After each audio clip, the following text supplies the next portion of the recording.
Okay, now let's have our first, of course, second discussions this morning on the show. I'm joined by Bishop Austin Igbasa, public affairs commentator. Bishop, it's always a delight to have you on TMI here. Thank you so much for having me. Good morning. I'm just going to task you quickly on the issue of internal politics. I mean, as far as our political parties in Nigeria are concerned, right? I mean, you look at today, the PDP and the APC have one element in common, the fact that they have conflict they're dealing with within them. Of course, whether they admit it or not is a different issue altogether, but we know these parties are not in their best of shapes right now.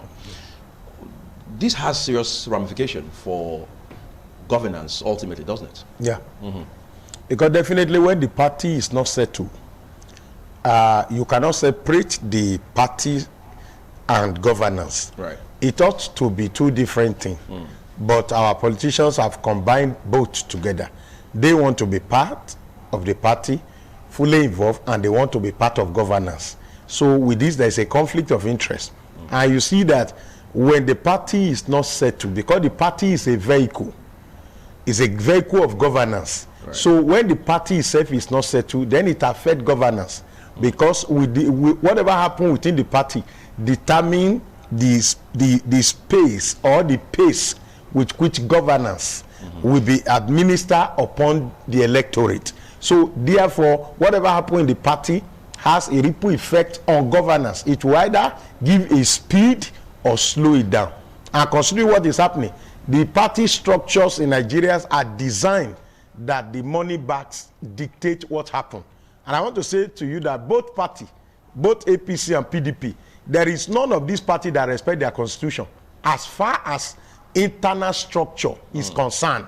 The constitution of these parties are not respected by the big guys that were inside the party. So everything lettered down is just a mere letter.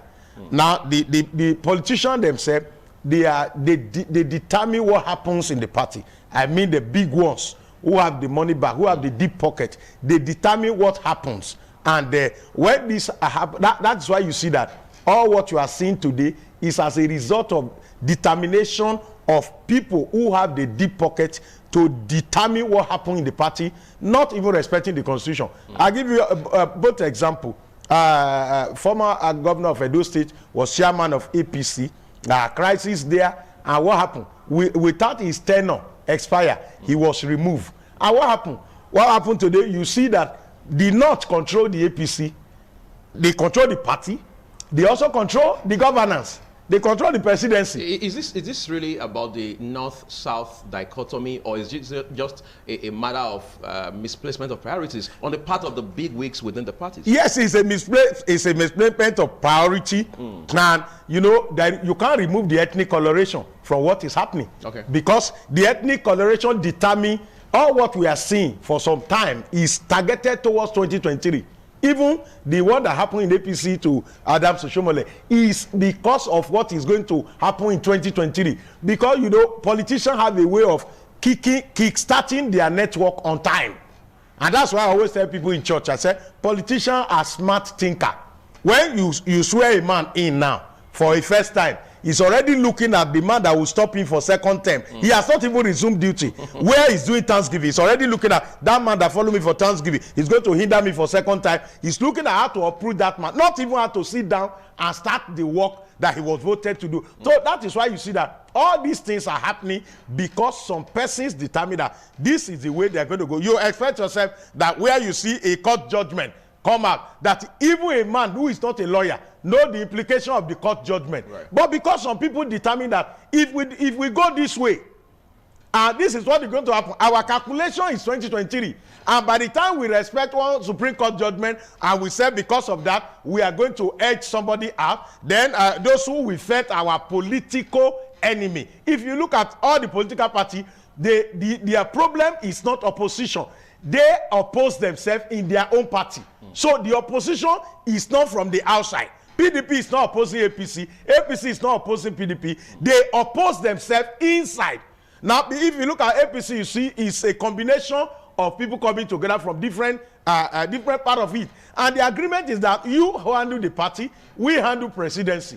But the people handling the other side determine that, if we decide to sit down in presidency, Who determined what happened in 2023?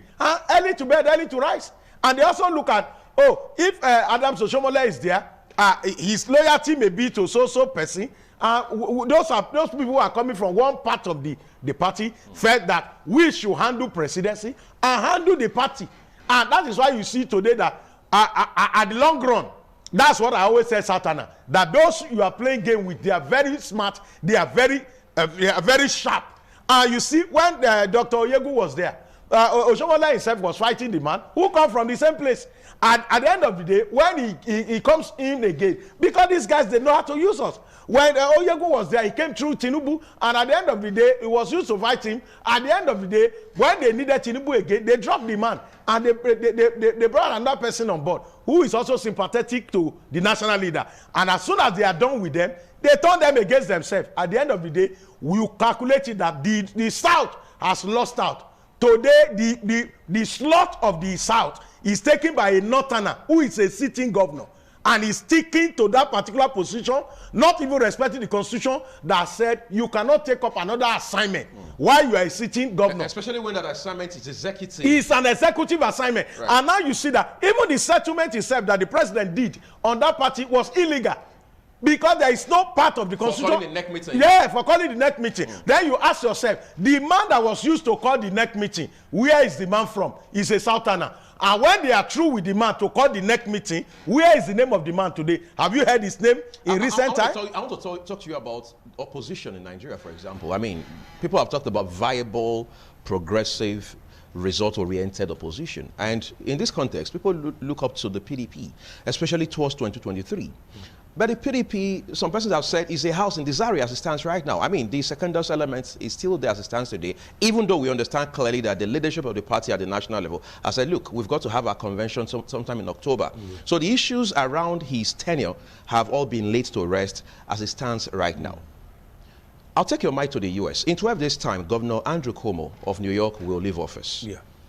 He's not leaving office just because he's a man of good conscience. No. He's leaving office because, for one, his party, the Democratic Party, as it were in Nigeria, led by Biden, the president of the US, I said, look, the honorable thing to do is to step down. Even though the man had said, look, I have reasons not to step down, I didn't offend anybody. He had given all the excuses. Of course, he has flat out denied all the allegations. But today we know that in belly 2 is leaving office. People say this is a system that is robust. This is a system that is proactive. What does it take to evolve such a system within our own kind of democracy? Because we say we are modeling our democracy after that of the US. So why is it not an all-out effort to ensure that our democracy also functions pretty much like you have in the United States? The issue is that it is because of greed. Because people who you hear that they want to lead people, they are not coming to lead. Most of our leaders today are not out there to lead. They have come to grab power and to also enjoy power and use the power to fight either their personal enemy and all the people they felt.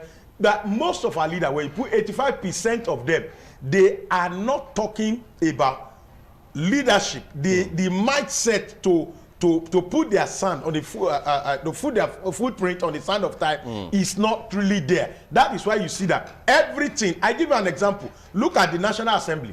Whenever you see anything that they are doing, you check it out and see if it has direct impact on the masses.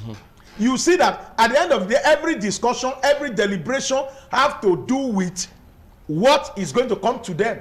Right. Now, that's why you see that even most things they brought in on board. Oh, this man is corrupt, this organ is corrupt. When you go down and peruse it, you will see that there's a personal conflict and there's a personal interest. That's why you see that those things at times, they end up in the trash can, even when the man is accused of something. So the act of leadership is to govern the people, to make lives of the people better, and to be able to do something that people will point to and say, why this man is there. He has been able to do this for the mass. Not talking about personal aggrandizement or bringing everything to where you come from. This is not act of leadership. Because I give an example of something happened many years ago to late Dr. Olusegun Agagu. He came from a particular village, and when he wants to bring university, the man did not take university to his village. Today in Ondo State, everybody can go back and check the record. People came around him and said, this is an opportunity, lifetime opportunity. As a sitting governor. A sitting governor. He took the university to Igodan, just like about 3 hours from his own hometown. And in the hometown of Olusegun Agagu, there is a school called Manuwa Memorial Grammar School. That school alone is a boarding school. Is a school that has that have produced so many people that place alone you can start a university there. You don't even need to look for land. The man took the university to a village where they started looking for land. In fact, they now have to use Shagari village of that time to do it. This is leadership. It's not about a man bringing everything to. And the man told them, he said, I am a governor of Ondo State. I am not the governor of Ikale people. I am not governor of my community. But how many of our leaders today that when they are in power, everything they do is to themselves, to their family? That is not leadership. And that's why you see things that are glaring in our country today. You see things that are glaring, people begin to deny it. In US, if somebody is sick, he tells you as a leader, he will tell you the nature of his sickness. Right. He will tell you what is wrong. If he has 200 days to spend on that, you will see it open. But in Nigeria, somebody is dying. They are putting him on stretcher to either be an ambassador or to be a commissioner, and they will deny everything all around. Yet they use our taxpayer money to sort out themselves at the detriment of the development of the masses. If a man develop the hospital in his own community, will he be going elsewhere to go and take treatment? If a man has tied a road in his place and he has done something for his people, will he be flying a helicopter to his community if the road is accessible? This is about leadership. And that's why you see that our leaders, 85% of them does not respect Nigeria constitution. All what they use Nigeria constitution to do is to enter into power. As soon as they sit there, the constitution does not matter to them. That's why you see today that the separation of power in our own democracy is not achievable. The judiciary is subject to executive. Legislature is subject to executive. Executive take the role of a traditional ruler, wherein judiciary become maybe little onoge, or they are chiefs that take authority from His Royal Highness. And that is not the democracy that we are trying to copy. If truly, what is the problem? Why did the governors have to stop the autonomy of the judiciary and the executive? Something happened in Kogi the other day. A sitting judge gave a judgment that is against the sitting governor. And the sitting governor had to punish him with almost a year's salary. Now, if judiciary is separated and they operate autonomous, and legislature operate autonomous, and you see that even the governor will respect the House of Assembly. It will not be that the speaker running to House of Assembly to Your Excellency. It will be the governor looking for the speaker. Witness, again, I mean, from what I can deduce from what you said so far, the problems are a bit dual-headed. There is the systemic part of it, and then there is the institutional part of it. But I want to talk to you about loyalty. To whom should a politician be loyal? Is it to the party or to those who have voted him into office? Because what we always say is, in cases, many cases in this country, a governor looking up to its party to direct him. People have said that's not a problem. That as long as your party has the interest of the state at heart, in the case of a governor, for example, it's fine. But most times what we say is there's a conflict, ultimately, between the overall interest of the people of the state and the ambition of the political party that has produced that governor. That's on the one hand. The second issue is, by what standards, or if you put it differently, by what criteria do parties pick candidates? Some have said, well, it's largely a function of how deep the pockets of the candidates are. Others have said, well, what the parties look at is the candidates that can be loyal to them, the one that can be more like a stooge to them. So the question now becomes, what happens to things like intellect, things like track record, things like, if you like, capacity to deliver, things like honesty and integrity, patriotism, and so on and so forth? How much of work, that's my question, how much of work do we need to do going forward within these parties to get it right in the final analysis? The question, the answer to it is that the intellectuals, we have seen, it's supposed to be by capacity, mental capacity, right, antecedent, and other things that you look at, that the loyalty of a politician ought to be a dual loyalty. Now, loyalty to his party, That is party manifesto, what the party stand for. And when you look at the two major parties today, there is no major difference between the two parties. Now when somebody cross from this one to this other one, the other one cross. So the cross carpeting is just an issue of somebody cross. You are crossing from one side of the road to the other. Is that indicative of the absence of ideology on the part of the political parties? I think it is selfishness. I will look at it as the selfishness of the politician, not only for ideology purpose. Because if we are talking of ideology, it is going to be set up by men who are in power there. If you are in a party, and you everybody within the party put in their wisdom, their knowledge, their whatever they have acquired, their level of exposure into the party to make the party great. There are things that might not even be a manifesto of a party that a sitting governor or a president may decide to put into it, like you are putting spice or in an ingredient you are used to cook a soup, and by that it becomes it becomes the color or the logo or the way people describe. When you look at UPN, MPN, it is so clear. You see the manifesto of the party, where the Chief Obafemi Awolowo of blessed memory design where their party goes, and within the states where UPN control them, you see the uniformity of purpose, and you look at education is a priority to them, and they make sure education is free. Now the issue of ideology is little, but I think the greed in the heart of politicians has made them to today parties are being controlled. The order of party does not control people. And as soon as somebody becomes a governor, he becomes the party leader. You become a president, you become the party leader. And that particular system is also a faulty system. Because I felt it's a distraction for a governor or a president to be a leader of a party. Is that in conflict with the role of the chairman of the party, whether at state or federal level? Yeah, yes. You can. Now, in those days of MPN, where Chief Adisa Akinloye was chairman of MPN, you know, they call the president to, the president come to see them. So it's not like this one that you see the chairman of the party is more or less like a toothless bulldog that does not have anything to say, because you know, when you give the party the control of the party, the machinery, to a sitting governor, you have added a distraction to the work he's supposed to carry. Now he's supposed to be answerable to his party. Now the president ought to be answerable to his party, because most time when you make people governor or you make them president, most time they are not founding member of their party.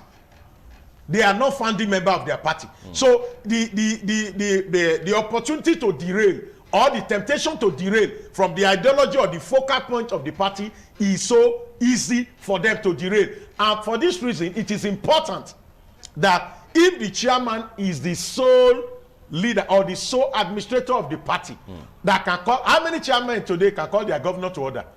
Is the chairman of national party, even the party at the center, can they call the president to order? Even when they see things they cannot, your excellency ended it up. Why? Because the power of the party leadership has been whittled down, in as much the man that sits in the authority of the state controls the party, dictates what happens, and that ought not to be. If the party is bigger than the governor, is bigger than the president, the party should be able to summon a sitting president or summon a sitting governor. And the fear will be there that despite I'm sitting in this position, my party can decide to go against me. But there's nobody today, there's no governor today that is afraid of his political party. What they will tell you is that if you do anything, we come to another party, and you are the one that will run across. And of course, that's the last thing the party wants. The fact that you are going to defect to a different party, because in the case of the governor, they will lose that state. Apparently. So we are switching to our second discussion this morning, which, by the way, Bishop, has to do with insecurity in Nigeria today.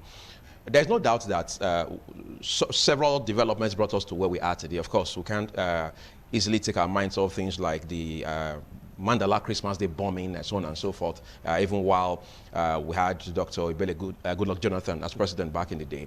The federal government, right from that time, had always told us of efforts being made per time to ensure that all of these issues are addressed as quickly as possible.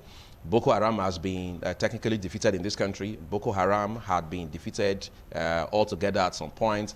At the point, their systems and structures had been weakened. Time and time again, we've been told several things that had happened to them by way of being able to, as it were, shrink their influence. But today we know better. For example, I mean, the pieces of evidence are all over the place. However, the federal government has said, going forward, one of the, as it were, methods we're adopting is to grant amnesty to some of these persons, some of these Boko Haram members who are now repentant. Of course, the argument is, in time past, we had seen a model from the south of the country, from the Niger Delta, where even those in the creeks, militants were granted amnesty, and so on and so forth. I've spoken with people like yourself about these issues, and they say, well, there's a difference in circumstance in these two scenarios, for example. You want to walk us through that? Now, you don't compare the militants in the Niger Delta or the South to Boko Haram. When you talk about fighting Boko Haram, the government themselves, they are insincere in fighting the Boko Haram. In the sense that, if I remember when the EndSARS matter came up, Central Bank of Nigeria within 72 hours frozen the account of some individual whom they believe have been able to give a helping hand to the EndSARS protester, which I think the Constitution of Nigeria made us give us freedom of expression, freedom of association.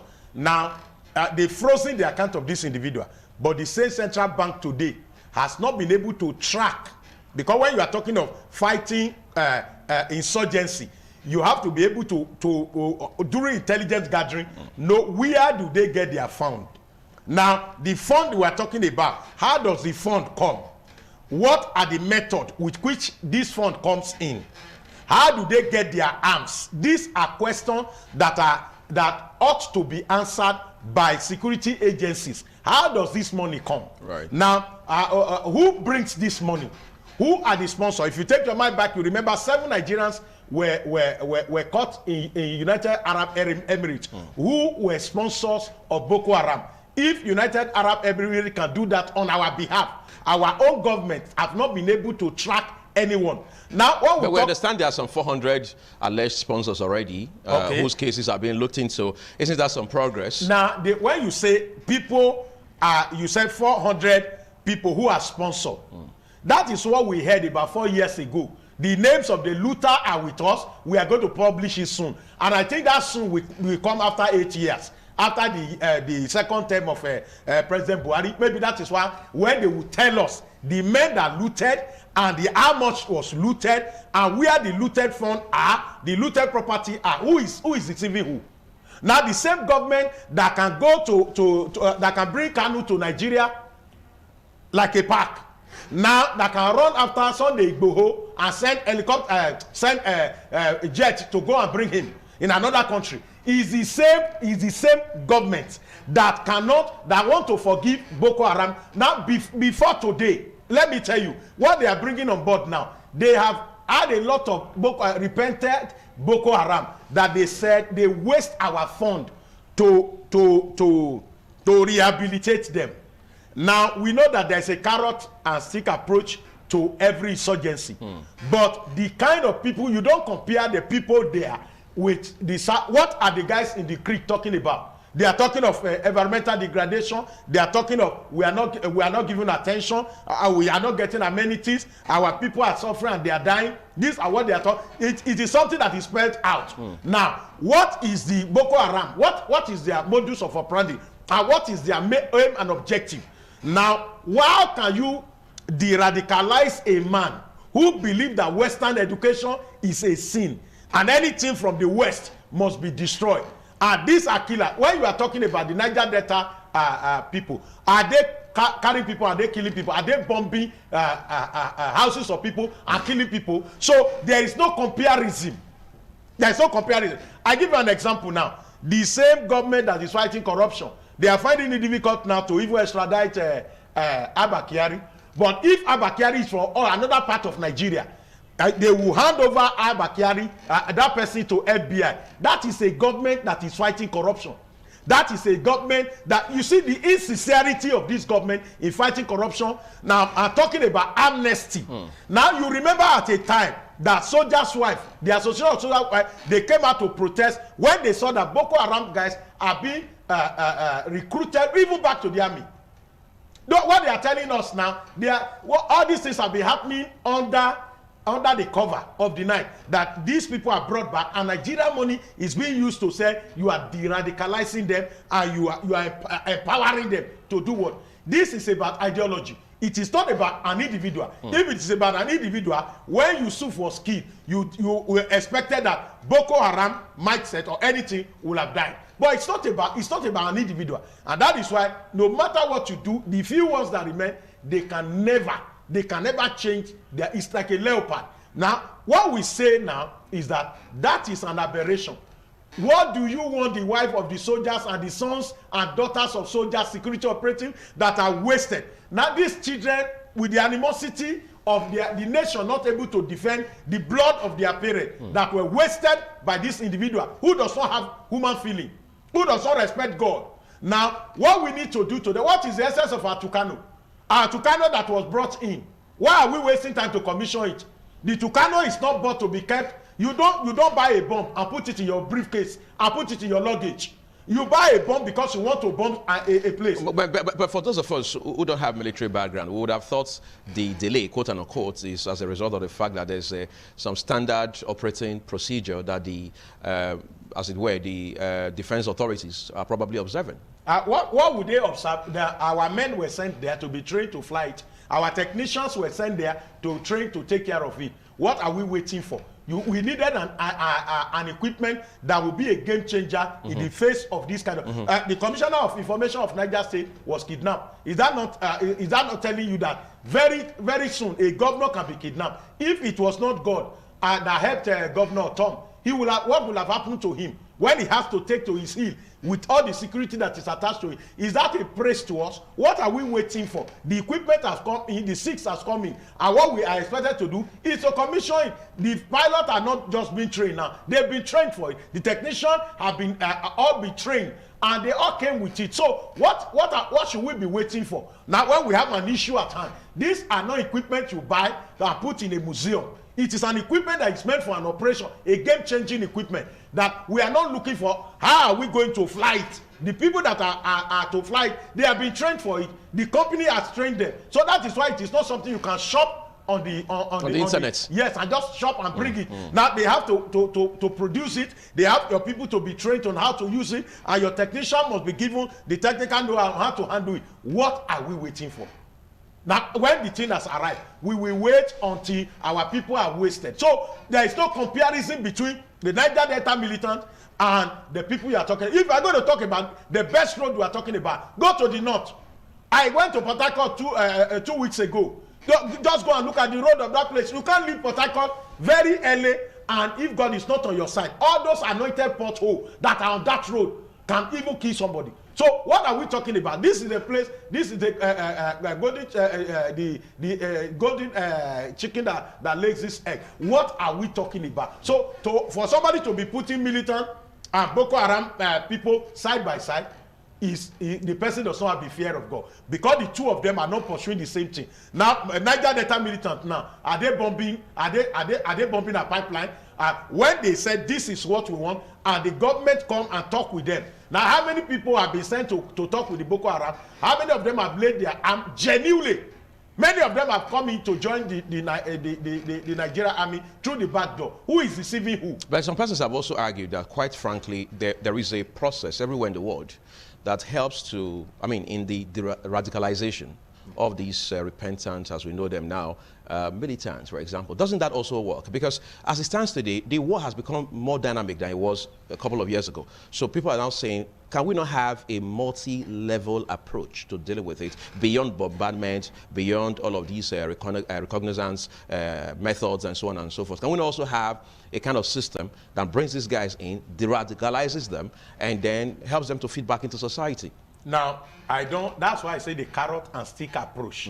And the sincerity in doing that. Okay. And the people you want to deal with, you know, these people are groomed in what they believe they must do. You remember somebody was caught at a time that want to detonate a bomb, and the person, when they succeeded in making him not to detonate the bomb, the person started crying. I would have been in so place. I would have gotten my reward. Now that tells you that a man you think should fear death is not even afraid of death. He's ready to die. He's ready to do all So there's a deep-seated conviction. Yeah, in the heart of that man. Now the person that they caught that was not able to detonate the bomb, the person that trained him was not there with him. To say maybe he's afraid of that person. That's why he's making his confession. That tells you how deeply rooted these people we are talking about. Now, the people that are not also Nigerian, who have come inside our country and infiltrated our country and also raised disciples, we need to de-radicalize that they are our citizens. Now, why should we waste our fund on them? Now, these are issues that we must put on both sides, that people that we must be able to look at the root. What are the things that has caused this? How do they arrive here? Some persons join Boko Haram today that they were forced into it. That the Boko Haram comes to a village and they look for the young men. Some are lured by we're going to give you money. There's no interest. Go and start a business. So if we're talking of those people, then the de-radicalization exercise is something that can be done. And when we're not talking of people who are leaders, who are bomb experts, who are people that they have had a covenant with the devil that they can never change. So those kind of people, I felt that is not the way to go.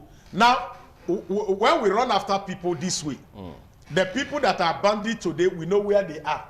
Have we gone to bomb them? People that other people go and discuss with them. And yet, when we want to do our bombardment, we announce it 3 days before the bombardment, so that those who need to run away have to move away from that place. There is no camp today that people in government does not know where the camps are located. The question is that, what are we waiting for? When we have what it takes, people that when they come in, they kidnap 300 people, they kidnap 400 people, as much as turning them to become a nylon bag that they can put inside a briefcase and carry them across. Now, if somebody can move 300 people across a place, and we now say we have to be merciful to those kind of people who believe that that is their own way of making money. Now, people go to and talk with them and come back and tell us all kind of things. They do a Photoshop with governor, we take AK-47. Nobody arrest them. Nobody do them anything. But we see here that they strike tomorrow.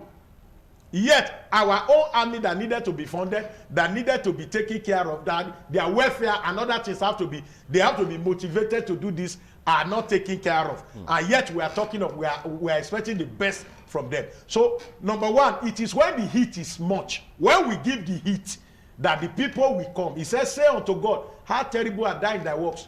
Through the greatness of your power shall the people submit themselves to you. Then the people that are doing this on daily basis, you want to tell me they want to repent? People that have taken 300, 200, 400 people at a go, people that have occupied a particular territory, you want to tell me you want to radicalize them? People that does that in Benue State, people that we don't even need, we don't need angels to arrest them. That a sitting governor will say there is no open grazing. People that come outside and say, what happened yesterday? We did it. Has anybody gone after them? Are those the people you want to radicalize? People that go to Catholic church and keep priests and keep parishioner? People that go to IDP camp and go and keep people that they have taken over their village?